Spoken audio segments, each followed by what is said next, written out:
And now you've seen those highlights on your TV screens, and it's football, from the UEFA Champions League to arguably the best player to ever grace the pitches of the Major League Soccer. Talking about Zlatan Ibrahimovic turning out for the LA Galaxy in what could be potentially his last appearance for LA after the end of the season. They won the game by 3 goals to 2, but it wasn't such a very good result because they still lost out in the end on aggregates. Now, this is Sports Bleep Soccer Saturday, and this is what you get on Sports Bleep Soccer Saturday: 2 hours of football, just football, just soccer. Whether you want to call it football or soccer, it's just a beautiful round leather game from now till 12 noon Nigerian time, and we really have a lot to discuss on tonight. On today's broadcast, we have stories from the local scene. The MPFL is set to resume in about a week's time. It's just about 8 days from now. On Sunday, the 3rd of November 2019, we're supposed to see the MPFL, the first fixture for the MPFL 2019-2020 season. That's if everything goes according to plan. And we also have stories from the English Premier League, where Liverpool will be taking on Tottenham Hotspurs tomorrow, Sunday, in what should be a blockbuster fixture. I tell you, it should be really exciting. My name is Merit J, and I've been joined in the studio this morning by sports analyst Gospel RG. Gospel, nice to have you on the show this morning. Nice to have you too. Nice having me, Merit, and then nice, to be here, and welcome to the viewers wherever you're watching this Soccer Sports Saturday. Enjoy the show. Sports Bleep Soccer Saturday, and yes, there's so much for you to enjoy on the program today. We really like to have your thoughts and your comments coming through on Soccer Saturday this morning. Send us your thoughts and your comments via WhatsApp. The phone line will be displayed on your screen. There's so much to talk about, from the FIFA Under-17 World Cup kicking off today, Zlatan Ibrahimovic leaving LA Galaxy, Liverpool versus Tottenham Hotspurs, the Ballon d'Or nominees and the nominees for the best young player, which includes our very own Samuel Chukwueze. Let's hear your thoughts via our phone line. The phone line will be displayed on your screen. You can put your phone call through to us when the phone line appears on the screen, or you can send us text messages via WhatsApp. Last week, you were on the show last week. We were talking about Manchester United and Liverpool, and then 2 predictions came in, and it was released spot on. One from Comrade Ololade from Lautek Ogbomoso, one of our very ardent followers, I remember. through our WhatsApp platform, and also Gabriel from Kaduna. Both of them predicted that game 1-1, and Ololade went as far as telling us that Manchester United will score first and Liverpool will equalize, and then end in a 1-1 fixture. That's not what you foresaw in that game. Yeah, I didn't foresaw that in that game, but somewhere in another platform, and I took inspiration from what Ololade said, and I said that game is going to end in a 1-1 draw, and that's how it ended. And I don't know, was it really exciting? Maybe from the Manchester United fan, their team played well. Yeah, Manchester United, we saw that it was a different Manchester United. They actually took that game to Liverpool, and maybe it deserved a point for the both teams, or maybe Manchester United were a little bit blown by that equalizer. But to me, just there, man, yeah, it was a nice game to see. It wasn't that boring, especially maybe if you're from the divide of Manchester United. It wasn't that boring. Maybe you can actually say that your team is actually picking up. Maybe from that game, you might actually say that your team is actually, coming up from what we've seen for the past 2, 3, 4 games that Manchester United has, played. And on the other hand, Liverpool for the first time this season actually dropped a point In the Premier League, yeah. Premier League. And same chance, I have to give plaudits to myself also, because on the same weekend, while Gospel was being skeptic about Chelsea's chances of beating Newcastle United, I told you Chelsea were going to beat Newcastle, and they did. I've followed Newcastle and Chelsea. It's a very tricky tie. Whenever. But in the end, Chelsea won. Yeah, and I knew that's all I want to hear. That's all I want to hear. But I knew the scoreline wasn't going to be that big. That's what I want to hear from you. So, Comrade, kudos to you. Looking forward to hearing your predictions for Liverpool versus Tottenham Hotspur. Also, Gabriel from Kaduna, and everyone out there watching us from wherever you are. Send us your thoughts, whether it be predictions or just your opinions on the matter. Just send us your thoughts and your opinions via our WhatsApp platform on the show tonight, or you can put a phone call through to us and let us hear you talk football with us on Sports with Soccer Saturday today. We'll begin with just very, very briefly. I have to talk about the man, Zlatan Ibrahimovic. He's 38 years of age, and he shows no signs of slowing down. He's played 31 games in 2019 in the MLS, and he scored 31 goals. That is a goal for every game he plays, and he gave contributed 8 assists. That's the statistics to back it up. Zlatan Ibrahimovic in the 2019 MLS season, he's played 31 games, scored 31 goals, and provided a total of 8 assists. And very, very interestingly, in what could possibly be his last game for LA Galaxy in the MLS, he came up to make a very striking statement, and it's on quote from Zlatan Ibrahimovic. He says in that statement that he doesn't know if it's the last time he's going to play in the MLS, but if he leaves the MLS, it's going to be bad for the MLS because nobody's going to watch the MLS. That's what you get from Zlatan Ibrahimovic. Truth is, Zlatan it's one footballer. Should I say he's more than just a footballer. Zlatan could actually be a marketer as well. So, but that's another part. Yeah, that's the quote you have on your screen from Zlatan Ibrahimovic when he was being quizzed about his MLS future. He said, "I made LAFC famous. I even made Vela famous," talking about Carlos Vela. Yeah. "And they should be happy.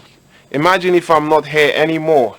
If I stay, it will be good for MLS because the whole world will watch it. If I don't stay, nobody will remember what MLS is."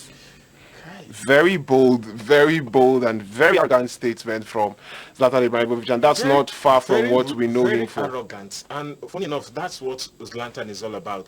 I remember some time ago he had an injury, a very striking injury at Manchester United, and when he was close recovery, he posted a message on his Instagram handle. He said, "Lions doesn't recover like humans. Trust me." Those are the kind of things you get from Zlatan, and there are some statements he make. You'll be like, what's up with this man? He's bold, maybe arrogant to some extent. He is. There are some statements we know that yes, this is what Zlatan is made of, but you should allow people to say this on your behalf. But Zlatan doesn't care about whatever you're about to say or what you think. He say it, and he say it anywhere, anyhow, and whatever time he chooses and wherever he wants to. Yeah, that's why he's one of the best. What a goal! Always turning up with those spectacular goals. Wherever he turns up, whether it be for the Swedish national team side or it be for playing for Manchester United or LA Galaxy, Zlatan Ibrahimovic, you can take nothing away from that. He's a phenomenal striker. He's a phenomenal one of player. The best the game of football has ever seen. Even at his age, Zlatan still gives you whatever you want. And I remember one striking statement he made. That should be his first game at the Galaxy, where he was injured to be introduced in the second half. He was injured. The doctors actually, asked him not to play that game. But then again, LA Galaxy were losing at home 3-2. And then he came on and scored wonderful goal, and then he made a statement that the fans wanted something, and he gave them Zlatan Ibrahimovic. And what a man! Well, they've had 2 full seasons of Zlatan Ibrahimovic, and that could be the end of it for Zlatan Ibrahimovic in the MLS. There are rumors that he is currently in contact with SSC Napoli. It will be really exciting to see Zlatan Ibrahimovic turn up for Napoli, and to get to see him play in Europe and in the Champions League as well. Away from Zlatan Ibrahimovic, we'll start talking from the local scene, where the MPFL, the League Management Committee, they came up some point during the week, and they released the fixtures for the first and the second match days in the MPFL 2019-2020 season. Before now, we had been given 2 previous start dates for the MPFL season, but none of them came to the fore. None of them saw the light of day, and now we've been given another start date, which is scheduled to begin on the 3rd of November 2019, Sunday 3rd of November 2019, just 8 days, about 8 days away from now. We're set to see the commencement of the MPFL 2019-2020 season, and we have the fixtures for match day 1 in the MPFL for you, and they are displayed on your screen right now. Abia Warriors will take on Katsina United in match day 1. Delta Force will play at home to Aqua Starlet, one of the newly promoted sides. Enugu Rangers playing in the continent, they will play against Sunshine Stars. Enyimba FC, the other team representing Nigeria in the CAF Confederations Cup, will take on Nasarawa United. FC Fayuba will take on Adamawa United. Heartland FC will take on MFM FC. Kano Pillars will take on Rivers United in a very tight fixture. Plateau United will take on Lobby Stars. Warri Wolves will take on Aqua United. And Wiki Tourist will play against Jigawa Golden Stars. Now, there's been a lot of space between when the MPFL season, the last MPFL season ended, and now. Too much space, if you ask me. A lot of teams have complained that the lack of action is even affecting the ones representing Nigeria and the Continentals. We see what's going on with Enyimba and Rangers, how Enyimba dropped from playing in the CAF Champions League to playing in the CAF Confederations Cup now, and how it's really affected them, and also how it affected Nigeria in qualifying for the African Nations Championship. That's the CHAN 2020. It's really affecting our players and affecting our teams. With all this space between now, the LMC have come to say that we are now set to begin the new MPFL 2019-20 season. But in your own opinion, how ready are we? Are we prepared enough? To be honest with you, I'm one person that loved the MPFL. I love the Nigerian Professional Football League. And I've been an advocate for fans, to go to the stadium to watch the MPFL games. But truth is, the way our administrators are handling the league is quite unprofessional. They call it Professional Football League, Nigerian Professional Football League. But then again, the way these things are being handled, it's unprofessional. I made mention of it last week about the league management company chairman, Shehu Diko, sometime in a popular radio show, actually said that the reason why the last season league was, stopped abruptly was because of the fact that they wanted to follow the European calendar. And now look at the space between when the MPFL ended and now when it's starting. The players are much rusty. Talents are being wasted. So many boys and so many young men, not just the players alone, so many people are being kept out of job. If you understand where I'm going to. Yeah. Because there are playing personnel and there are non-playing personnel. And there are people, maybe if the MPFL is on, they sell. From there, unemployment is going down. And that's why I have issues with the Nigerian Professional Football League. Like, most Nigerians, I'm sorry, actually think that football only, it's just entertainment. It goes beyond entertainment. Do you understand me? Football goes beyond entertainment, and then all these things happen, and then the league is just there. For me, them coming out to say, Sunday, we're waiting for them on Sunday. Let's see how it goes. And with the way things are now, it's probably the league starts on Sunday. On the 3rd of November. On the 3rd of November. Nigerian Professional Football League, I had issues during the the World Cup. During the World Cup that just ended, the whole administrators left the league and all of them rushed down to Russia. The league was put on hold. The league was put on hold. It was one of the decision I faulted the league management company. Well, now fast forward away from that. Now, do you think? Because if we don't look back, we've gotten everything right? If we don't look back to where our problem starts, we don't even know where it's going to end. Now let's take it to the clubs now. These clubs, like you said, a lot of players have been match rusty, a lot of people have been out of jobs. But you think the clubs are prepared going into the MPFL 2019-2020 season? Let's take Rivers United, for instance. Do you think they are well prepared for the next season? Yeah, because we've been aware of a lot of transfer activities, and there have been a lot of transfer activities, and they also have been some pre-season tournaments, unlike the Alhan tournament that was hosted, and then there were some other South and tournament that were hosted just to keep the players match fit. And from the activities I've been following in the Rivers United, possibly Enyimba, and then Aqua United, I think some of the clubs are ready. Majority of them are ready to, go into the new season. Now, one of the most important things to consider whenever making these decisions are definitely stakeholders, and the number one stakeholders in every football club in the game of football are the fans, the supporters, and a lot of supporters have, like you said, really looked forward to watching their teams play. We've missed them. We've missed seeing Rivers United play here at the Yakubu Gowon Stadium. The Imba fans have missed their teams. Their team play. The People's Elephants play over there in Aba, Enugu Rangers as well, and the other teams. The supporters have missed the MPFL. Do you think the supporters will have the confidence now to turn up or to say, okay, the MPFL is starting, let's put all our supports behind our teams and see how far they go? I'll be very honest with you. If the league starts today, the turn-up will be low. Following what's been happening before now.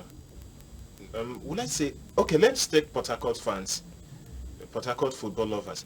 They don't turn up on football days, on match days at the stadium. Yeah, that is a given problem. Yeah. We know that they don't turn up. Usually they don't turn up. They don't. Now, putting into consideration the fact that the league was supposed to start and didn't start, the league was supposed to start again and didn't start, it kind of derailed the confidence of the supporters. Even those who were turning up, they wouldn't have so much confidence to come and watch. It will affect the turn-up. So with all this happening now, we're not taking steps forward, rather we're taking steps backward. We're taking step backward. I have to be very honest with you. We're taking step backward, but it's not actually that like that in some other centers. Trust me, Aba fans love their football. They will turn up. They will turn up. If you've not been to Kano Stadium, they will turn up. There are some places you go, they will turn up. In this country, even if in the match they won, they will turn up. All right, hopefully the supporters turn up, and hopefully. But this is also another opportunity to encourage and advise Port Harcourt lovers. Turn up at the stadium whenever Rivers United have a home game. Turn up. The stadium is always open. Turn up and support your team. All right, hopefully we see a lot of support coming from the supporters of the various MPFL club sides, and hopefully, really hopefully, we really hope that the MPFL kicks off on the 3rd of November as currently scheduled. Now, we might have been taking steps backward in terms of the support and the organization of the league, but one thing I consider as a step forward is the fact that all the Premier League, all the jerseys, all the kits for the 20 MPFL teams for the 2019-2020 seasons will be supplied by an indigenous manufacturer. No Adidas, no Puma, no Nike. It will be supplied by a Nigerian company, and that is, for me, that is a step in the right direction. For me, that's a step forward. Yeah. It will be supplied by kit maker, indigenous kit maker, Owu Sportswear, who are based in Lagos. They were supplying kits for quite a large number of Nigerian professional football league teams, but now all 20 MPFL teams will be kitted by Owu Sportswear, and that is a step in the right direction. A very good step in the right direction. This is one should I say achievement I have. Yeah, and we've seen their designs, their jerseys, and it doesn't look bad at all. It looks very, very appealing to the eye. Aqua United. This is the Rivers United. This is one of the best. Yeah, supplied by Owu Sports. One of the best kits I've ever seen in an MPFL side. Trust me. This is White Stripe. I follow some kits that are being supplied by Owu Sports, and they're lovely kits. I will say lovely kits. But another problem we'll have with these kits is sometimes you call up these clubs, these kits are not available for fans to get. Do you understand? This is one of the problems I've seen with the clubs, and I think I have to advise the club owners, produce these kits, auction it out, let fans, come to the stadium with these, kits.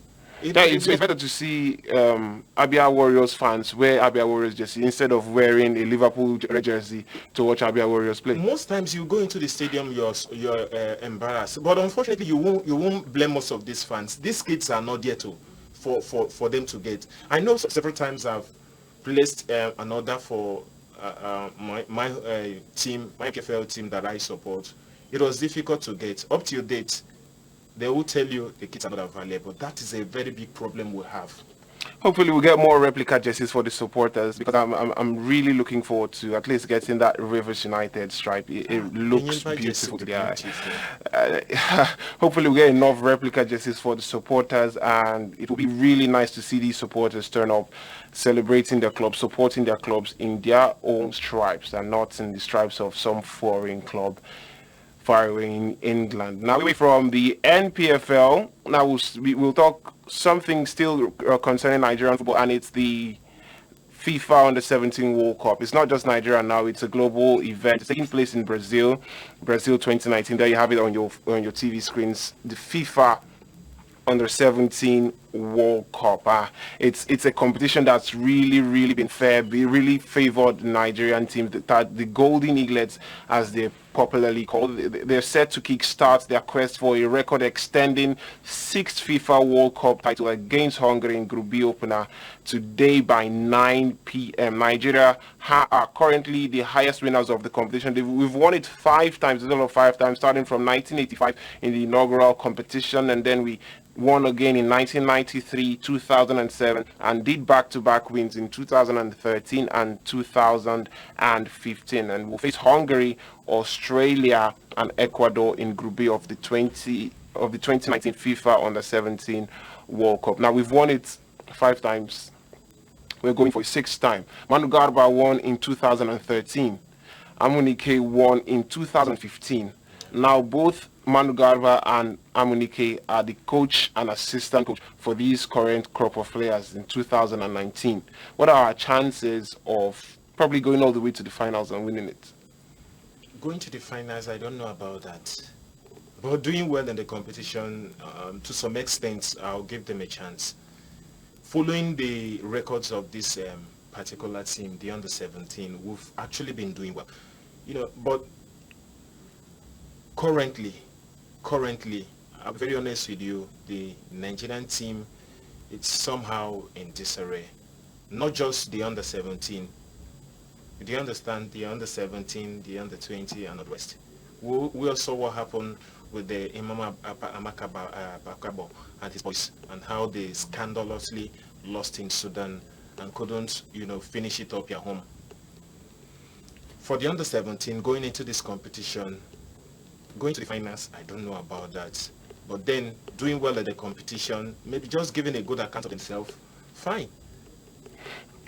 All right, now the squad list, running through this full squad list for the FIFA Under 17, the Golden Eaglets at the FIFA Under 17 World Cup. Golden Eaglets will have goalkeeper Sunday Stephen, Joseph Oluwabusola, and Daniel Jinadu. In the defense, we have Charles Etim, Ferdinand Ikenna, Usman Ibrahim, and Quadri Edun.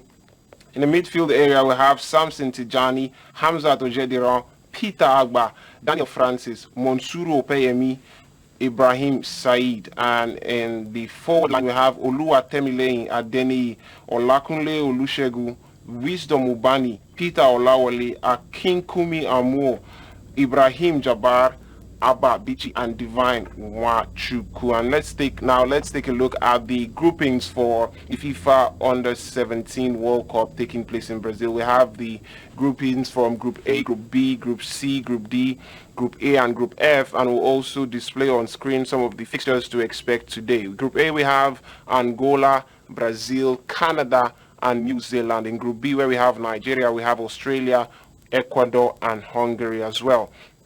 Now in Group C, we have Chile, France, Haiti, and South Korea. Group D is made up of Japan, Netherlands, Senegal, and the United States. Group E and Group F follow after Group D, where we have in Group E Argentina, Cameroon, Spain, and Tajikistan. In Group F, we'll have Italy, Mexico, Paraguay, and Solomon Island. I'm looking at Group E, and I'm seeing a really tough group there. The fixtures to expect on match day 1, the first group games in the FIFA Under 17 World Cup, which kicks off later on tonight by 9 p.m. The first fixture will see Brazil take on Canada, and also see at the same time Nigeria taking on Hungary by 9 p.m. tonight. It begins over there in Brazil. So if you love to follow the 8th grade tournament and something where we've seen a lot of prospects come through the ranks, the likes of Victor Osimhen most recently winning the tournament in 2015, then you really want to watch this one. Tomorrow we'll see New Zealand take on Angola, Ecuador will take on Australia, France will take on Chile, United States will take on Senegal. On Monday we'll see Japan take on Netherlands, South Korea will play against Haiti, Spain will square up against Argentina in a very, very tight fixture, and Solomon Islands will take on Italy. On Tuesday, we'll see the other African team, Cameroon, take on Tajikistan, and Paraguay will face off against Mexico. Those are the fixtures to expect on March Day 1, the first group games of the FIFA Under-17 tournament. We wish Nigerian Golden Eaglets all the best, even as they begin their quest for a record-extending sixth FIFA Under-17 World Cup title. We'll go on a short break on Sports Whip Live, and when we return, we'll start talking about the club football across Europe to expect over the course of this weekend. Today, tomorrow, there was a game played yesterday, and boy, what a game it was. We'll leave you with the highlights from that game. Leicester City versus Southampton. Please watch. What a game it was. At the point it was 8-0. Why the penalty to make it 9? Anyways, it's Sports Bleep Soccer Saturday, and well, you just witnessed the most humiliating defeat for a home team in the history of the English Premier League.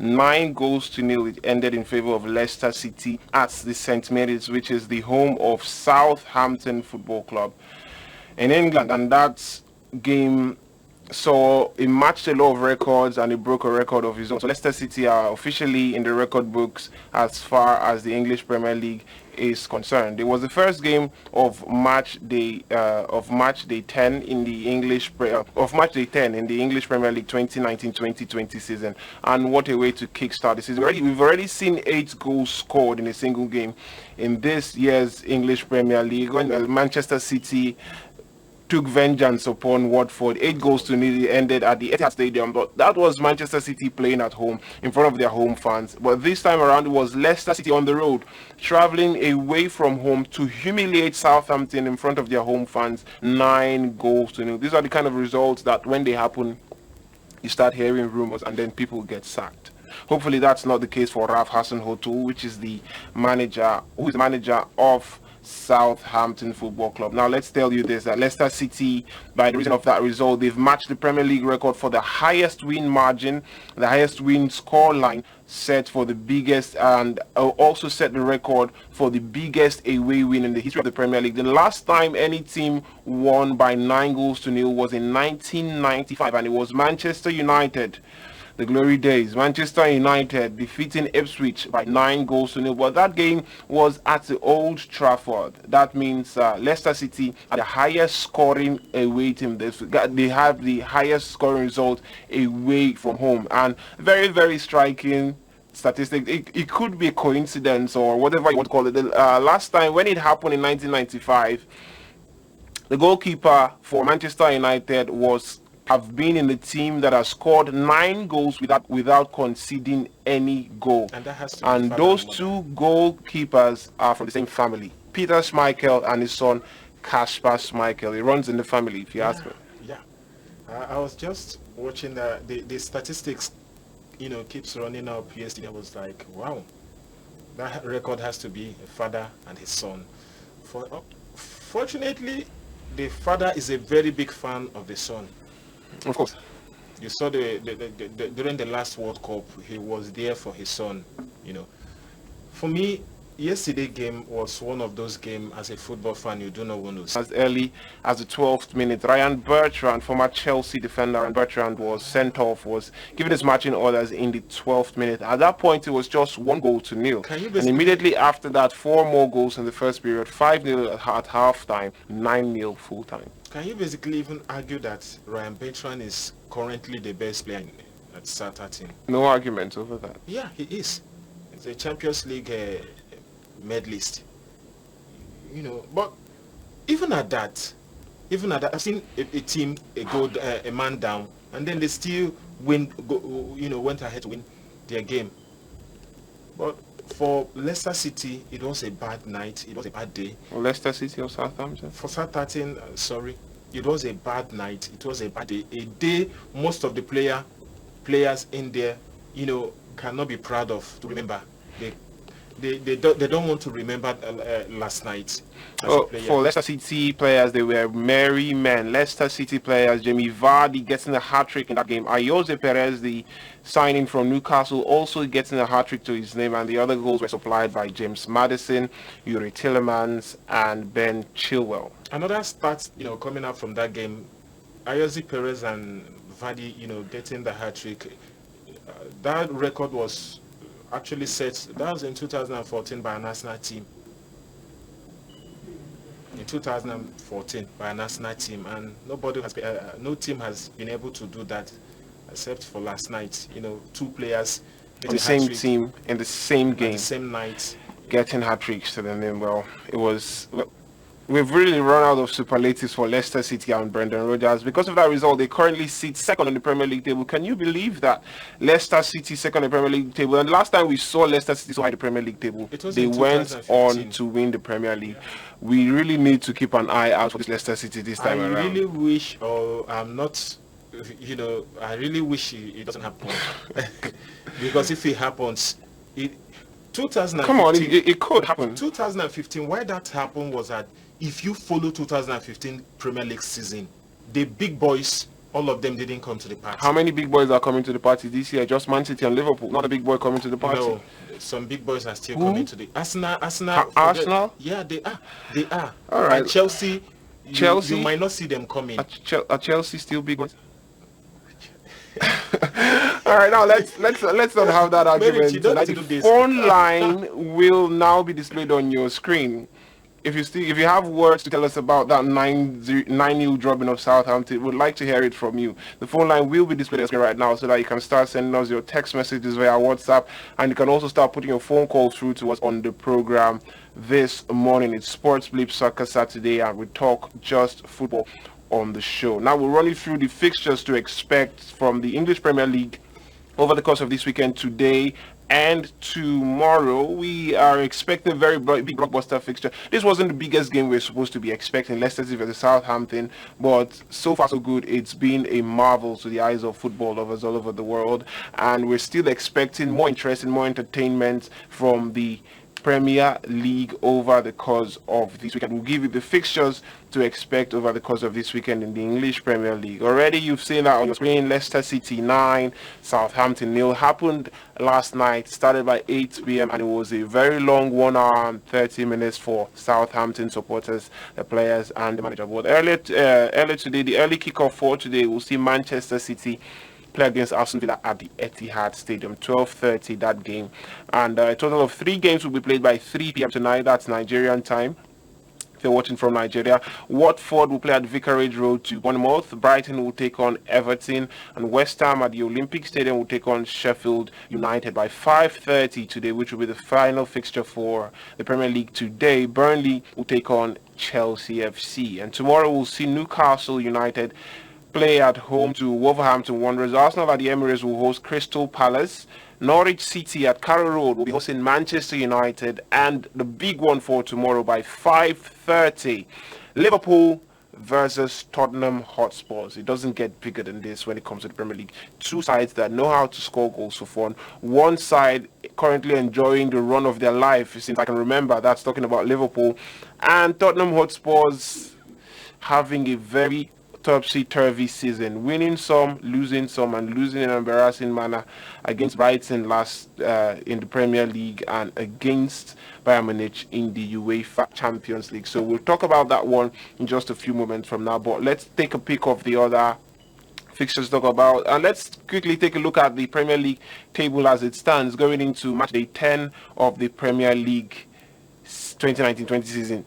Liverpool are still on top. They've dropped just 2 points in that draw against Manchester United. They've won 8 and drawn 1. They've scored 21 goals and conceded just 7. They have a total of 14 goals to their name in goal difference, 25 points. Leicester City currently in second. Brendan Rodgers leading his charges to the very top of the Premier League table. They've played 10, they've won 6, drawn 2, and lost just 2. They have a total of 20 points. Manchester City are in third position, although played one game fewer than Leicester City. So Manchester City are currently third with 19 points. Chelsea are in fourth position with 17 points. Arsenal in fifth with 15 points. Crystal Palace in sixth with 14 points. And if you look at the top 10, there is no place for Manchester United. Tottenham Hotspur are in seventh with 12 points. Manchester United are nowhere in the top 10. Let's take a look at the other half of the table, and yeah, that's Manchester United. Yeah, number 14 on the table. They've played 9 games and they have 10 points from 9 Premier League games. Everton are 11th, Aston Villa 12th. Wolverhampton Wanderers are 13th, Manchester United in 14th place, Everton in 15th, and the bottom 3, Watford, still struggling to make it out of there, Norwich City and Southampton, who now have a goal deficit of minus 16. Wow.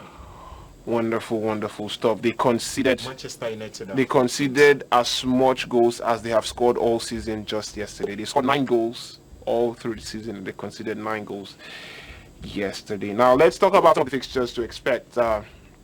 First of all, with the big teams now, Chelsea versus Burnley away. Chelsea away from home. They've won 6 games on the trot now. Kept 3 consecutive clean sheets, something that eluded them at the start of the Premier League season. Chelsea are looking like a more composed, more balanced side. It finally seems like Frank Lampard has gotten his acts together at Chelsea. But Burnley are always a tricky team to play against. We know the pedigree of Chris Wood and Ashley Barnes. They can score goals for fun. And Ben Mee in defense, they have a strong defense as well. Very physical team. Chelsea traveling to Burnley away from home. What do you think of that game? Like I said last week, there are teams, small teams, in quote, whenever they meet the big boys, it's always a very difficult game for the big boys to win. And such games, you don't expect loads of goals. It's just maybe 1 or 2 goals to decide the game, or it might even end in a draw. And Chelsea still without Rudiger, still without N'Golo Kante, still without Andreas Christensen. Yeah, after the Champions League game, within the week, during midweek, the Chelsea centre back, that's Kodzuma, he came out to say that them keeping a clean sheet, it's a good night for him as a defender, and like you said, for keeping 3 consecutive clean sheets for the past few games they've played, it's good for the team. It also shows a bit of improvement when it comes to that defense, which prior to, before earlier during the season, when the season started, it was difficult for the team. They might go ahead to score 3 goals, but they will concede as much as 2. But lately we've seen that error is being corrected by the Frank boys. And going into this game against Burnley away from home, Chelsea is a big team. Burnley is a mid-table team. It's a mid-table team. So what are your predictions? Chelsea win, or it's a Chelsea win, but it might just end it with just a goal. Just a go for Chelsea? Just a go for Chelsea. Well, I don't think that's how it'll end. I think we'll see goals in that game, because Burnley have goals in them and Chelsea also have goals in them. I don't think Chelsea will be able to keep a clean sheet in this one, being away from home against Burnley. So, but anyways, a Chelsea win. Now, Manchester City against Aston Villa. Any reason to worry? Any reason to fear against Manchester City? Yeah, we could have said that against Wolverhampton Wanderers. The Man City lost that game by 2-0. Aston Villa is another team that's been giving the big boys a run for their money. We saw what happened against Arsenal. Yeah. It needed the late comeback from Arsenal to win that game. They are another team that's giving the big boys a run for their money. But going into this team, Manchester City at the stadium in front of their home fans. It's going to be an easy win for Man City. An easy win for Man City. It's an easy win for Man City. All right, easy win for Manchester City. And then after today, those games will play today. Tomorrow we'll see the likes of Arsenal, Liverpool, Tottenham Hotspurs and Manchester United play in the English Premier League. Manchester United will be playing away from home. They'll be traveling to Carrow Road to play an impressive, should I say impressive, because at the start of the season, Norwich City were really impressive, getting goals against Liverpool, although they didn't win the game, against Chelsea, Played a 2-2 although draw they with did, Chelsea. yeah, they lost, I think, 3 goals to 3 goals to 2. Chelsea. Beat them in that game. Scoring against Liverpool, scoring against Chelsea, defeating Manchester City against all odds 3-2 at Carrow Road. Recently, their results have not been the same as the start of the season. And Manchester United now finally won an away game since March. They won an away game against Partizan in the UEFA Europa League by single goal, and now they will still be traveling away from home to Carrow Road. How do you think this match is going to play? Because we see Ole Gunnar Solskjaer on his side. That away win for them definitely would provide them with some boost. Gives them confidence that they can actually start winning games away from home. And Tony Martial is into the side, gives them a lot of boost going forward. Do you think Manchester United will trump Daniel Farke and his Norwich City side at Carrow Road? The truth is, lately they've been playing good football now. Manchester United? Yeah, unlike what we've been seeing, earlier on before in the season. They've been playing good football lately. But the only problem I think I have with Manchester United now is they are dried of goals. You look at that team, you ask, where are the goals? Yeah, I was given a statistic yesterday on Sports Blip Live in the evening. Manchester United, since after beating Chelsea 4-0 at the opening game of the Premier League, they've not scored more than one goal in any of the fixture. Yeah, that's the problem I have with the Manchester United now. They've not scored more than one goal. In the game that they've won and the game they've lost, or the game they've drawn, Manchester United have not scored more than one goal. That's where I have a problem going into this game against Teemu Pukki and the Norwich City. At some point, Teemu Pukki was the highest goal scorer in the Premier League. Just within 4 games, he was already having 5 goals to his name. But it seems the goals has dried up and he's not showing up for his side anymore. But I don't know. But going into that game tomorrow, it might just end in a draw. I'm sorry. A scoreless draw? Maybe a 1-1 draw. But Manchester United still not going to score over 1 goal. They might still not go to. No, like I said, where is the goal coming from? There's no Paul Pogba in the team for now. Rashford doesn't look convincing lately. Maybe Hesselingard, it's not there. Tony Martial is back now. It's back. Maybe the goal might just come from him. And then, there's even Daniel James. He's scored a handful of goals already. And funny enough, in the games that he has scored, Daniel James has scored, that's where they have that issues. Once he scored that goals, no goals is coming again. Alright, away from Manchester United and Norwich City, we'll talk about Arsenal. Arsenal, they played in the UEFA Europa League against Vitória de Guimarães at home. Unai Emery seems to have something about the UEFA Europa League. They've not lost a single game in the UEFA Europa League. When we thought they were going to lose on Thursday, they came back from behind 2-1. They defeated Vitória de Guimarães by 3-2, all thanks to Nicolas Pepe and his 2 beautiful free kicks to win the game for Arsenal. Now, Arsenal, but in the Premier League, we've seen Arsenal drop points. They've lost games, they've drawn games, and they've won games as well. Going into this weekend, do you foresee a win for Arsenal? And especially now, I'd really like you to hear your thoughts on the player Nicolas Pepe that was brought in for a record fee to Arsenal. He's not been performing as we would love.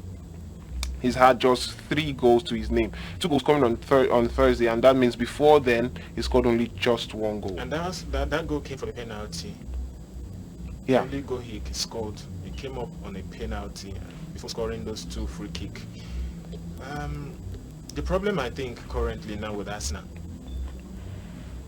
I don't know, maybe tactical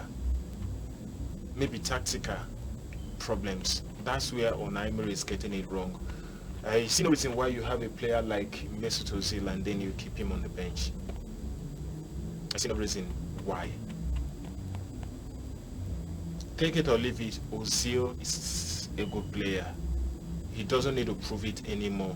Maybe sometimes he might run out of form, but that doesn't take away the fact that he is Mesut Ozil. Trust me. He's been advised by some friends and colleagues to, take a bow from Arsenal. I don't know if that would be the best for Unai Emery. But for Arsenal going into this game, we've seen them drop points in the game they are not supposed to drop points. We've seen them lose games they are not supposed to lose game. Currently under Unai Emery. Should we actually start again and say Unai Emery out? I don't know. I think it's already started. They've already started carrying banners of Emery out. They've already started, but to some points, there are games you will see as a fan watching, and then you expect Unai Emery, to do something, and all of a sudden he doesn't do it, and then Arsenal will go ahead either to lose that game, or to draw that game. That's a bigger problem I have with Unai Emery and his Arsenal boys. Not that they have players in that ranks that can deliver. But for Nicolas Pepe, well, he came into the Premier League. The Premier League is an entirely different league from where he's coming from. He needs physique. He's a physical, It's a physical. The Premier League is a physical, league. You need to be strong to face the pressure and whatever that is coming from the Premier League. For him, I think he needs time to adapt. He will come off good. We've been complaining, same with the United States captain in Chelsea, Pulisic, and lately we've seen him trying to come into the team gradually, try to sit into the team. No, it's different when you talk about Pulisic and Nicolas Pepe. Pulisic has not been getting game time. Nicolas Pepe has been getting game time. He's been starting games for Arsenal, and it's not turned up the way we expect him to. If you actually come in the angle, I think one of the problem why Pulisic has not been getting game time is still the same problem that Nicolas Pepe is having. They just came into the league in this season. They need to adapt. They need to get along with their teammates in the Premier League, and then that's what Pulisic has been lacking. I remember the captain, the Chelsea captain, coming in just within the week to say that Pulisic needs a little time, to come into the team and adapt to the playing style of the Premier League, and that's the biggest problem Nicolas Pepe is having. He needs to adapt, but for me, I think Nicolas Pepe will come off good. He will come off good just with time, and then maybe with a very good tactical approach from the manager, he will come off good. He's a very big young prospect when it comes to. All right, just before we talk about the big game for this weekend, Liverpool versus Tottenham Hotspur. The last time those two teams played in a Premier League fixture was in March 2019, and it was at Anfield. Liverpool 2-1 winners on the night. Liverpool defeated Tottenham Hotspur by 2-1 in that fixture, and the last time they ever played in a competitive fixture was in the UEFA Champions League finals, where Liverpool defeated Tottenham Hotspur by 2-0 in the UEFA Champions League final to clinch their 6th UEFA Champions League title overall. Now you can see on your screen, these players are some of the best players in the world: Mohamed Salah and Harry Kane. Really, really prolific goal scorers, and that's what you will be enjoying when you see Liverpool take on Tottenham Hotspurs tomorrow. Now we like you to send us your thoughts and your comments, predictions as well. We remember Ololade from Lautech Ogbomoso. We can't stop talking about him because he really hit the nail on the head last week, calling us Manchester United to score first and the game to end in a 1-1 draw. This is the WhatsApp message from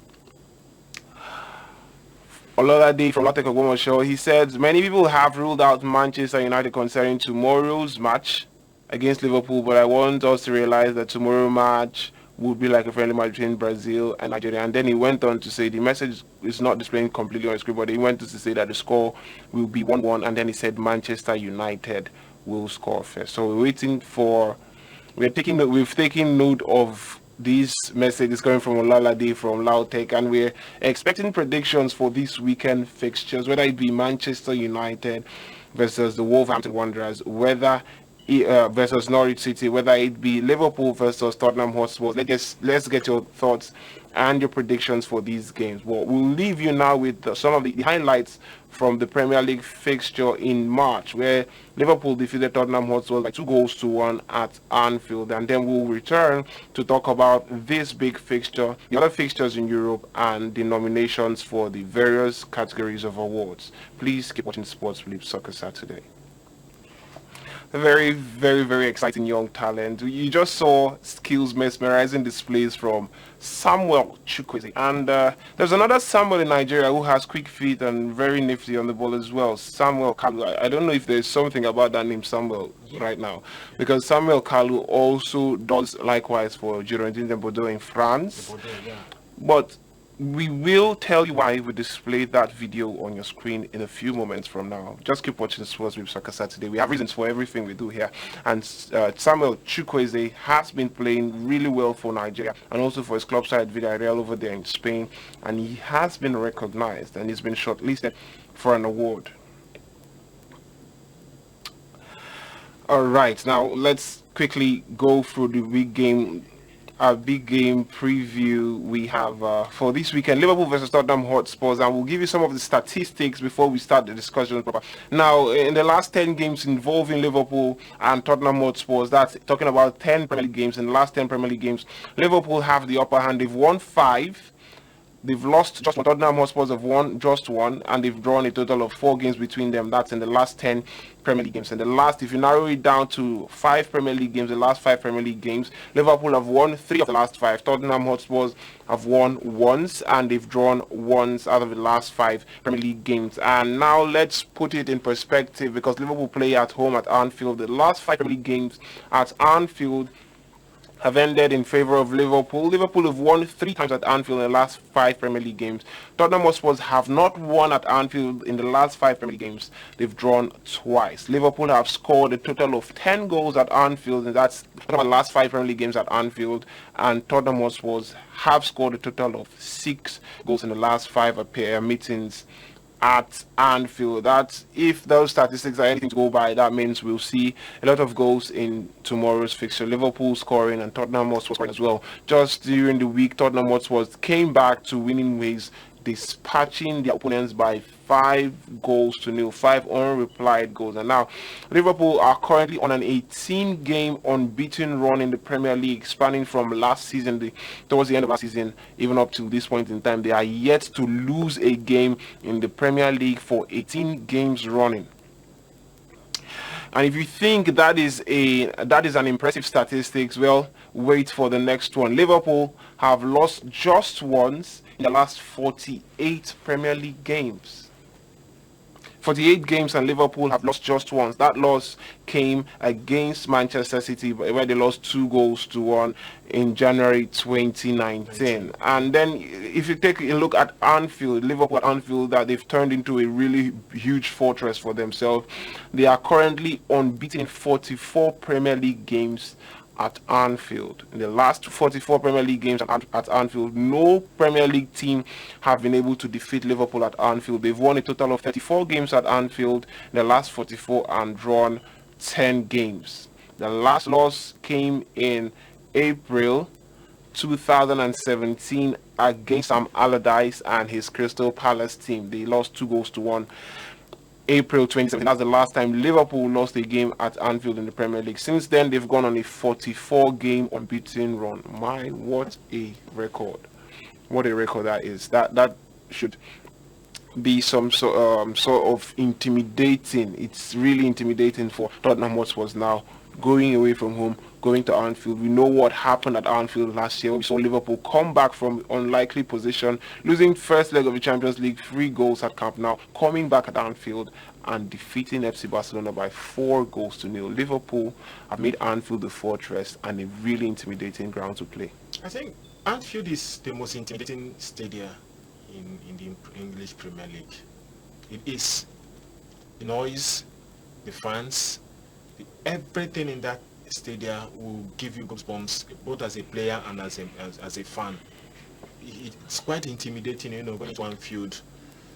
And with the crop of players currently, with club, it doesn't, get more better than what he already has at hand. Just take a look at the front three: the Mohamed Salah, Sadio Mane, and then Firmino. Firmino. And then you look at that midfield: Henderson. You have Fabinho, Fabinho, Wijnaldum. Wijnaldum. I mean, when I watch Jurgen Klopp, and then I see the way he reformed. Let me use that word: reform players. The way he turned players to just ordinary street player to a world-class player, it marvels me. Before then, who know Wijnaldum? And then are we talking about the little defender Arnold. Arnold? A lot of the players he just maybe get them for crumbs and then turn to Anfield. These players will turn to world class players. A very big plus should be given to that man. Him coming to Liverpool initially, I knew he was going to succeed, but then again with what is happening at Anfield now, I think going into that tomorrow game with Tottenham, and then with the position of Tottenham currently, with the form of Tottenham currently, it's going to be an easy game for Tottenham. For Liverpool? For Liverpool. Well, if history is anything to go by, we always realize that in these games, in these big fixtures, form is being thrown aside because it's a thing of pride. We saw what happened with Manchester United and Liverpool.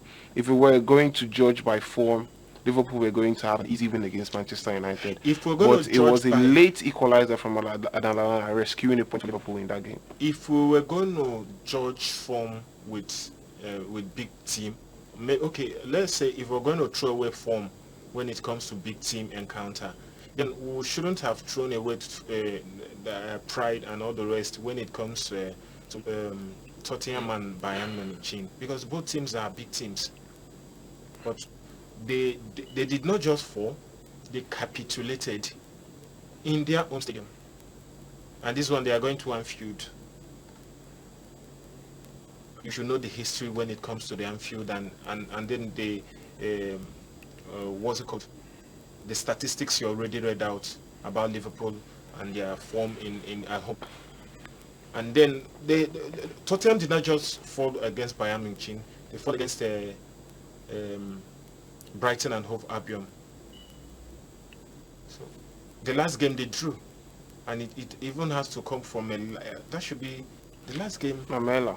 Eric Lamela. In the Premier League, the last game in the Premier League. The last game. So their form currently, it's not encouraging. It's not good for the players. It's not good for the coach. It's not even good for the fans because they are not happy. All right, now, are you saying that Tottenham Hotspur have no chance against Liverpool? Against Liverpool tomorrow at Anfield, yeah, they don't have any chance. They have Harry Kane. They have Son Heung-min. They scored 4 goals between them in the Champions League. Harry Kane has been in this team, and these things that is happening to them. Son Heung-min has been there, and it's happening to them. There are times you see Chelsea currently when they had Eden Hazard at their disposal. Even if Chelsea is going down, that's when you know a big player. I mean, a top player. When your team is down, you should be the one to at least show a little bit of form and then pull the team up. Even when you're going down. So right now they're not top players at Tottenham. They're just top players. They're not top players. There's a big difference. Not top players. Yeah. Harry Kane is not a top player. Harry Kane is a top player, but he's not a top. I don't know. Stop putting me at the spot. No, I have to put you at the spot. I have to put you at the spot. With all due respect, Harry Kane is a top player, but currently now he's just a top player. It's just a top player. Currently, with his current form, he's just a top player. Like I actually said, how to know a top player is whenever your team is down, you pull them up. All right, you've heard from Gospel here in the studio. He says Tottenham was currently lacking top players. It's a Tottenham team that features Christian Eriksen, Son Heung-min, Dele Alli, Dele Alli. Harry Kane, who scores goals for fun now. But Gospel has said because of the current form, those players, including Harry Kane, are not top players. They're just top players, your everyday top players. If you agree with him or not, let's hear your thoughts coming through our WhatsApp platform, and you can also put your phone call through to us, and let's have that discussion on the show tonight. Now, make no mistake, we saw what Tottenham, these players propelled Tottenham to the Champions League final last year. Although they're having a bad run of form, they've been winning, not like they've lost out completely. They've won 3 games, they've drawn 3 games, and they've lost 3 games in the Premier League. And in the Champions League, they lost embarrassingly against FC Bayern Munich. They drew the first game, and they've won. It gives them 4 points in the Premier League, which is not bad, in the Champions League, which is not a bad position if you're in a group again with that comprises of Bayern Munich. Now they're facing off against Liverpool, knowing fully well that Liverpool defeated them in the UEFA Champions League final last time out. Do you think that could be a factor, knowing that this Liverpool team denied us of the UEFA Champions League? Does that give them an added impetus, more motivation to try and defeat this Liverpool team, spoil their record at Anfield? Like I said, it's going to be a dream for Liverpool, Tottenham to do that. With their current form, that's where I have a problem with their current form. All right, let's take messages from our WhatsApp platform. I'll get back to you just a moment. This one says, good morning, guys. I will consider Liverpool team impactful in the EPL when they lift the Premier League. All these records with carrying the league, what we are interested in is to carry the Premier League. Sample from Togo. Yeah, if I get your message right, you're saying that you will only rate this Liverpool team as an exceptional team when they finally lay their hands on the Premier League title. And as well as many other people sharing the same sentiment, including one man I know very well, Christian Peter, doesn't ever rate Liverpool until they win the English Premier League. And we're looking forward to that. We probably will see that in this generation. Now, you have pointed out the flaws, the problems with Tottenham Hotspur at this point in time. What could be done to fix it? First of all, do you think it's a managerial problem or it's a problem from the players? I think to some extent it's an administrative problem. Not managerial, administrative. Yeah, it's administrative. Even before now, you've seen some of the players, coming out to revolt against the chairman of the team. Daniel Levy is quite a very good businessman, but then again, I don't think managerially, with the confession and statements being credited to some of the players against him, is good. I know at a certain point that the current Manchester City defender that left Tottenham to Kyle Walker spoke it against him. I know to some point, Danny Rose was punished. He was fined maybe for speaking to the media about Daniel Levy. Several other players has come out, to say something about him, not, just leaving them average, when they are supposed to add some numbers to their team, to get some other quality players to add up with what they have and then try to, compete for the title. And then Daniel Levy is not giving in to whatever thing they are saying. And then just allowing the manager, even to some extent, Mauricio Pochettino has come out to speak against, against that. But Daniel Levy is not buying into it. I think to some extent, that's the problem of Tottenham Hotspur.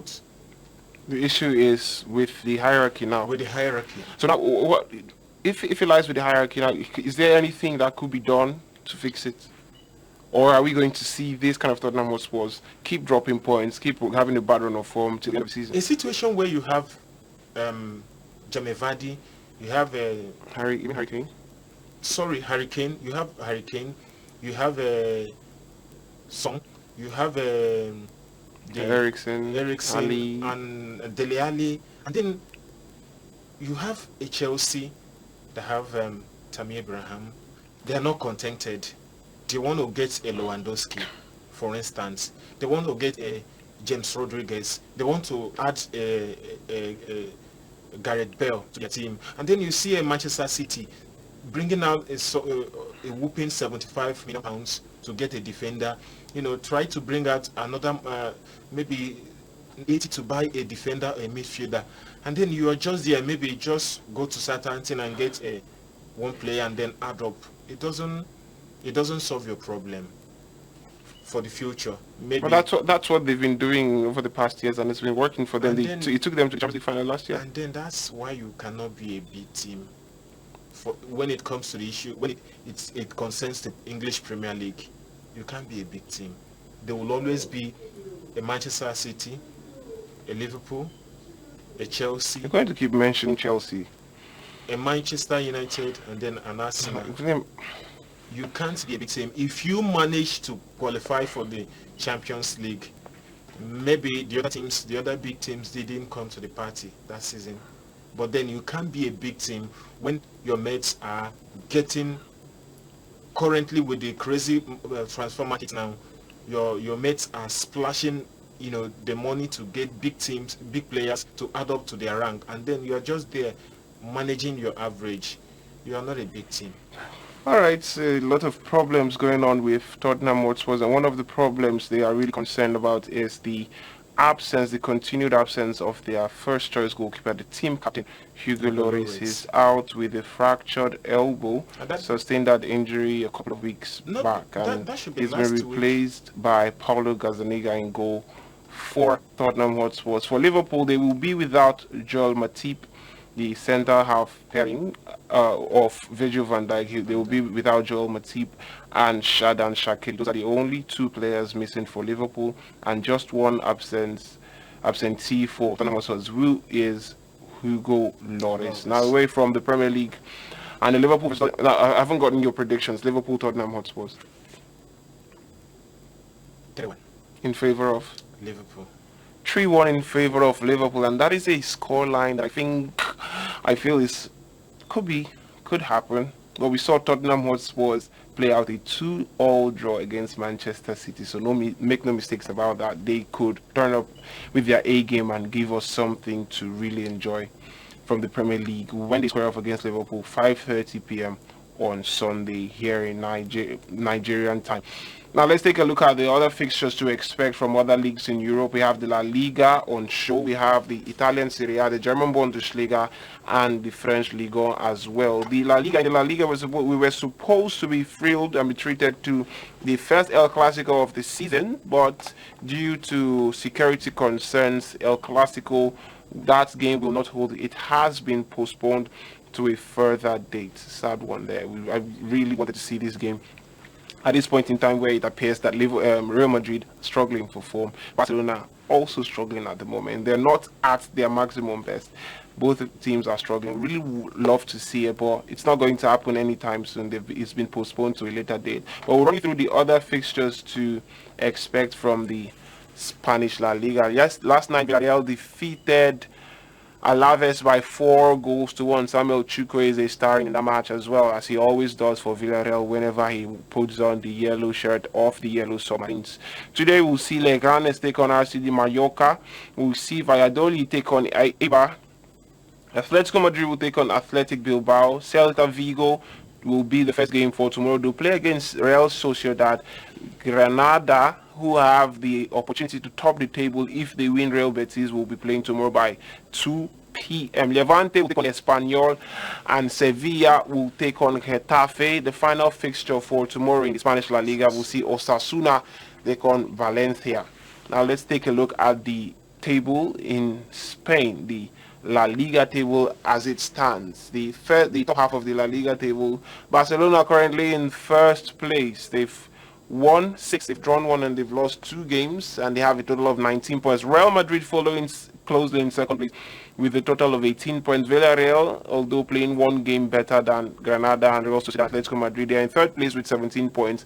Granada, Real Sociedad, and Atletico Madrid occupy the following position: 4th, 5th, and 6th, respectively. Now let's take the fixtures from the Italian Serie A. This is the bottom half of the Spanish La Liga table. Leganes are currently the bottom place team. They have just 2 points from 9 games. Espanyol in 19th position with 5 points, and Real Betis in the 18th positions with 9 points rounds up the drop zone for the Spanish La Liga. In the Italian Serie A, we'll see a lot of fixtures. Lecce will take on Juventus in the Italian Serie A. But that game will be without Cristiano Ronaldo, as the manager of the side, Maurizio Sarri, has dropped Cristiano Ronaldo for the trip to Lecce. He will not make that trip. He's just being rested. No injuries to report. It's just being rested. Sassuolo defeated Chievo Verona last night by single goal to nil. Inter Milan will take on Parma later today by 5 p.m. Genoa will take on Brescia by 7:45 p.m. And then tomorrow, the first fixture, will see Bologna take on Sampdoria. Spal will play against Napoli in what should be an entertaining fixture. Torino will take on Cagliari. Atalanta will take on Udinese. And in what used to be a very big fixture back in the day, Roma will take on AC Milan. We hope that that one does not disappoint as well. And Fiorentina versus SS Lazio is poised to be a blockbuster as well in Italy. The Italian Serie A table is really looking tight at the top of the table, with Juventus on top of the Italian Serie A table with 22 points. Inter Milan follow very closely behind with 21 points. Now, Juventus haven't lost a game in the Italian Serie A like they always do in the previous seasons, winning all the games. And Inter Milan following closely in second place. They lost just one game, and that loss was against Juventus.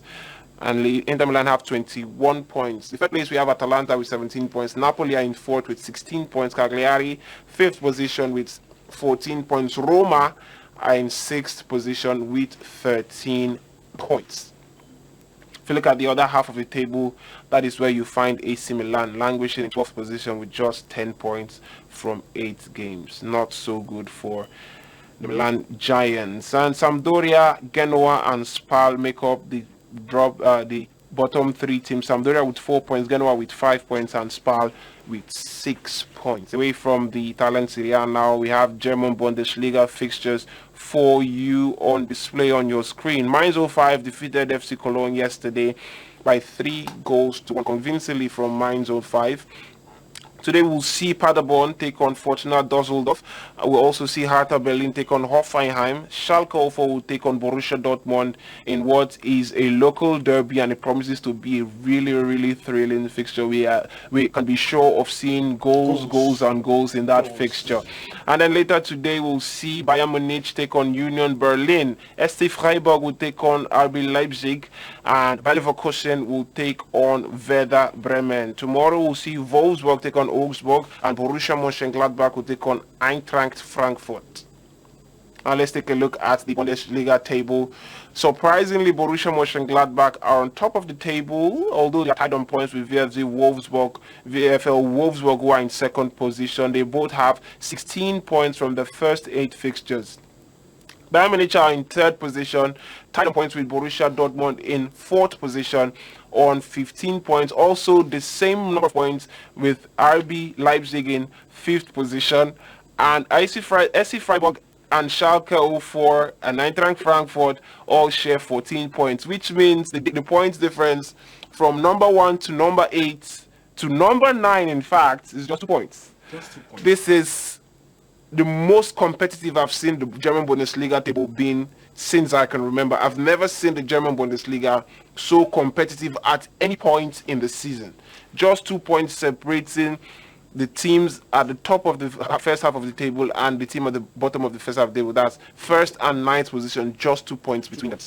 It's the most competitive we've seen the German Bundesliga be. Shocking, it's seeing Bayern and Dortmund at third and fourth instead of first and second, with at least 6 to with up to 7 points clear from the I'm also looking at SC Freiburg in 6th and Schalke 04 in 7th position. Last year, Schalke 04 didn't have a very good season. Freiburg as well didn't have a very good season, but they're occupying positions really close to the top, just 2 points away from the top of the table. From the top of the table, and this is currently now. I've not seen a team, a league as competitive as the Bundesliga lately, with the way you're seeing the table.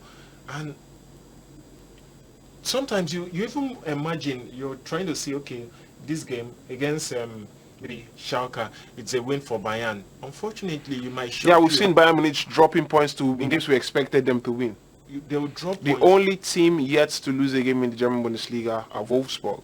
They've played a total of 8 games. They've won 4 and drawn 4, and that's why they are currently second on the Bundesliga table. Now let's take a look at the other half of the German Bundesliga table, where we have teams in the drop zone. Just to remind you, the German Bundesliga table, league comprises of just 18 teams. So we have 9 teams in the first half and 9 teams in the second half of the table, where we have 1FC Cologne in 16th position with 7 points. Augsburg are in 17th position with 6 points, and Paderborn are languishing at the foot of the table with just 1 point. Just got promoted this season.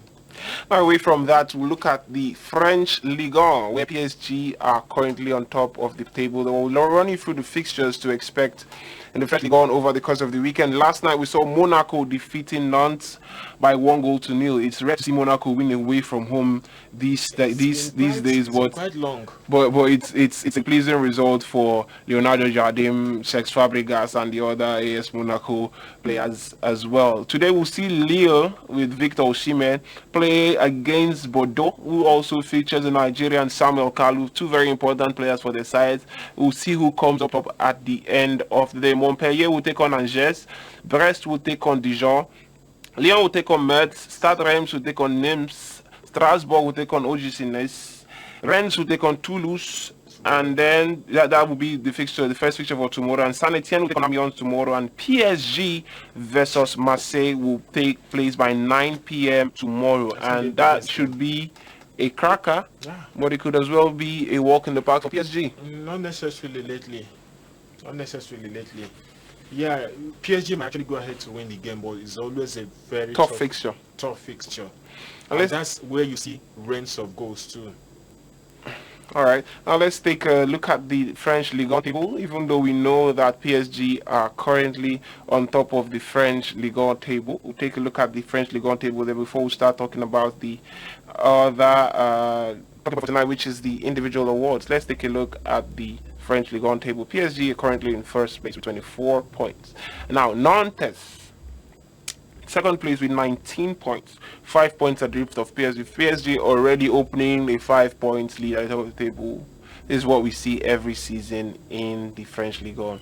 In third place, we have Stade de Reims with 17 points. Marseille in fourth place with 16 points. Angers with 16 points as well. In fifth place, Bordeaux are currently tied on points with Lille. Bordeaux occupy the 6th position, Lille in 7th position. Monaco also with 15 points in 8th position.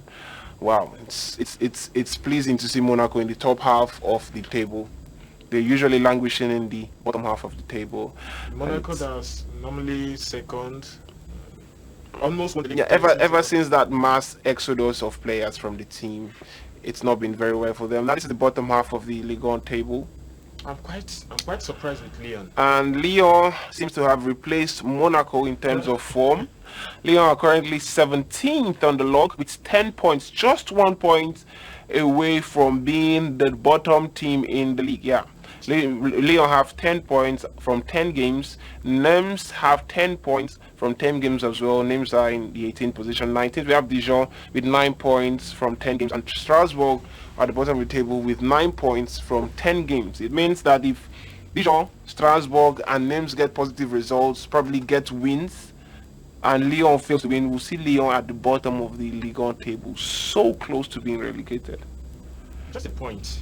This is not what we usually expect from Lyon. Now, away from all of that, we'll begin to talk about the awards. France Football Magazine, the organizers of the annual Ballon d'Or Trophy award, have released the nominees, 30 nominees for the 2019 Ballon d'Or Award, and also 10 nominees for the 2019 Trophy Yashin.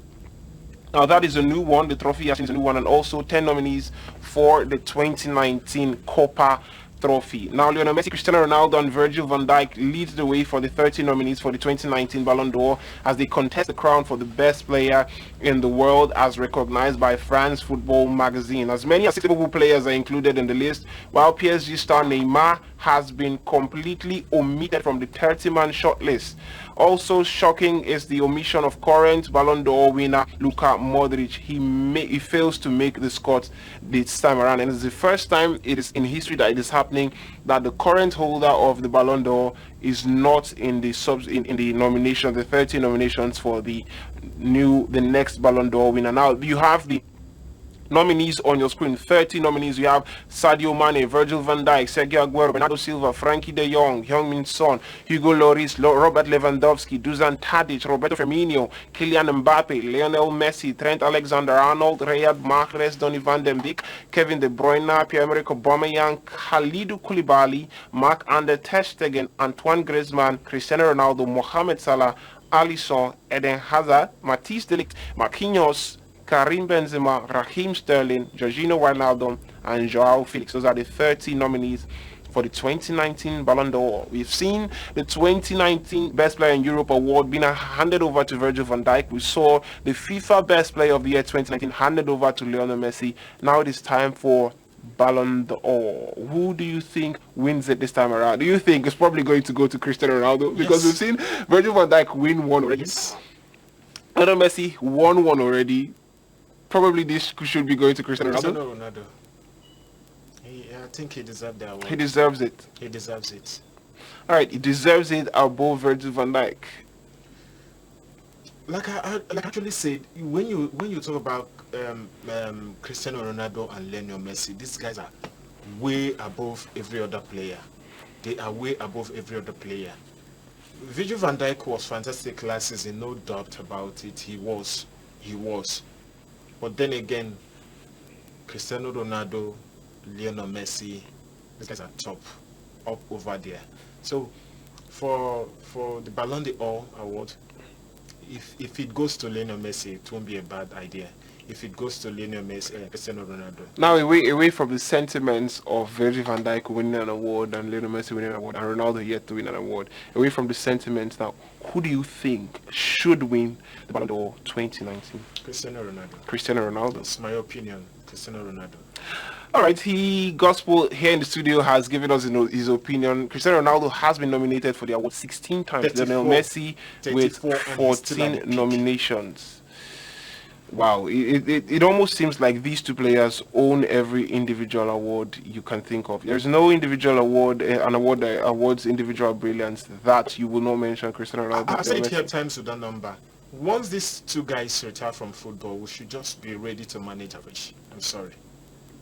It will be difficult, maybe not this generation, maybe the next generation. Can I surprise you? Okay, go ahead. Kylian Mbappe has played a total of 186 games, I think. And he's already scored 104 goals. And he's just 20 years old. Kylian Mbappe. We could be seeing players that will outdo what Lionel Messi and Cristiano Ronaldo have done. Even before Cristiano Ronaldo, or when they started, at the age of 20, Cristiano Ronaldo was nowhere near Kylian Mbappe. How prolific he is right now. At the age of 20, Lionel Messi was nowhere near Kylian Mbappe. How prolific he is right now. I can go ahead to it's very easy for us to say. I know we've been blessed to see Cristiano Ronaldo and Lionel Messi. I can go ahead to mention players that have been giving us this prospect like Kylian Mbappe during this reign of Lionel Messi and Cristiano Ronaldo that just ended up there. No, they've not. There's not been anyone like Kylian Mbappe. Turning up big games, scoring big goals, playing against big teams, scoring goals in the league, at the FIFA World Cup. His teammates didn't show this prospect growing up. Neymar was playing for Santos in Brazil, where Pele scored over 1,200 and something goals. It hasn't. We have Zlatan Ibrahimovic. A lot of players have shown, even Wayne Rooney.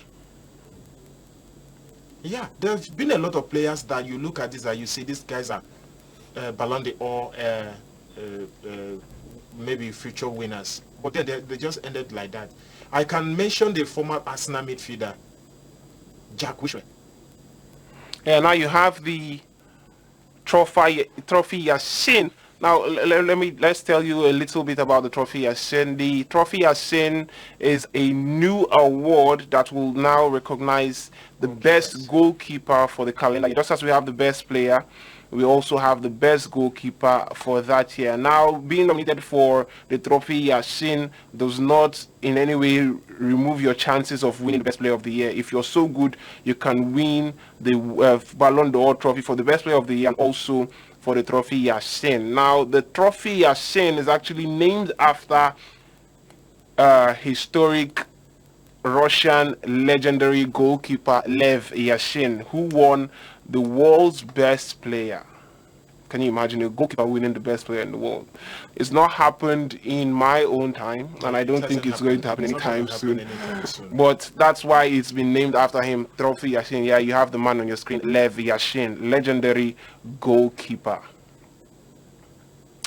Now, the nominees for the Trophy Yashin include Alisson, that's a Liverpool and Brazil goalkeeper, Manuel Neuer, representing Germany and Bayern Munich, Ederson of Manchester City and Brazil, Andre Onana of Ajax and Cameroon, Wojciech Szczesny of Juventus and Poland, and we also have Jan Oblak of Atletico Madrid and Slovenia, Kepa Arrizabalaga of Chelsea and Spain, Samir Handanovic of Inter Milan and Slovenia, Hugo Lloris of Tottenham Hotspurs and France, and Marc-Andre ter Stegen of Barcelona and Germany. Gospel, please make your pick. Jan Oblak, Alisson, Jan Oblak, Alisson. Alisson. I don't know why you had to do Jan Oblak, Alisson, Jan Oblak, Alisson. Alisson wins it fair and square. Now, this is the Copa Trophy. Now, let me tell you a little about the Copa Trophy. The Copa Trophy is being awarded to players, young prospects under the age of 21 in world football. Now, these are the nominees for the Copa Trophy for the year 2019. Jadon Sancho, the Borussia Dortmund and England forward, Kai Havertz of Bayer Leverkusen and Germany, Lee Kang-in of Valencia and South Korea, Matthijs de Ligt, Juventus, and he's represented Ajax and Juventus in this calendar year and also plays for the Oranje of the Netherlands. Joao Felix of Benfica, played for Benfica last season, currently playing for Atletico Madrid and the Portuguese national team side. Vinicius Junior of Real Madrid and Brazil, Matteo Guendouzi of Arsenal and France, Moise Kean of Juventus. He represented Juventus last season, he's currently for Everton and also represents the Italian national team side. Samuel Chukwueze of Villarreal Nigeria and Andre Lunin, Real Valladolid, now with Real Madrid and the Ukrainian national team. Now, this is one where it gets really exciting because Samuel Chukwueze has been nominated for this award, and I think, in all honesty, he deserves to be nominated for this award. Yeah. And last time, a lot of Nigerian supporters were calling for Victor Osimhen to be included in the a similar award. Now, who do you think is our best prospect in Nigeria right now? Victor Osimhen or Samuel Chukwueze? Samuel Chukwueze. Is a better prospect than Victor Osimhen? Yes. Victor Osimhen is scoring goals for fun for Lille. He is. But why you think Samuel Chukwueze is a better player? Better than Victor Osimhen? Yes. Well, Osimhen might just be your goal machine, but all-round play. All-round play. Samuel Chukwueze is a better player. We'll probably be seeing Samuel Kalu on this list, if not for the fact that he's already above age. Trust me, Samuel Kalu, if not because he's above this page, if you watch him, because you will know what we're talking about. Samuel Kalu is a good player. He's a very good prospect, for the future. But I don't know, he's above the age, and that's why he's not here. Is there any chance of Samuel Chukwueze winning this award? Because we're seeing players here. No. Matthijs de Ligt. No. We also have Jadon Sancho. We also have Joao Felix. For me, if you ask me to pick from this list, the winner, I will pick Jadon Sancho ahead of Matthijs de Ligt. Why Jadon Sancho? First of all, you need to watch Jadon Sancho play for Borussia Dortmund, and then basically I would say he's the biggest export from England to the other league. He is, and he does this week in, week out. Well, personally for me, I would take Joao Felix. Now, let me tell you why you should take Joao Felix instead of Jadon Sancho. Joao Felix and Jadon Sancho, they've been nominated for this Copa Award. Joao Felix have also been nominated for the Ballon d'Or. Jadon Sancho has not been nominated for the Ballon d'Or. It shows you that Joao Felix is a level above Jadon Sancho. Well, that's how I see it anyway. Well, we'll really like to get your thoughts on the awards and everything we've talked about. Send it by our WhatsApp platform. We'll be sure to read them when next we appear on your TV screen. It's been really, really wonderful time for us here in the studios, right from 10 a.m. even up to this time as we near the end of the show. It's been really wonderful. Well, thank you for sending your messages through WhatsApp platform, and everyone who tried to get their phone call through to us. Well, better luck next time. Sports Bleep Soccer Saturday returns to your TV screen, same time, same station. That's 10 a.m. Nigerian time, all through 12 p.m.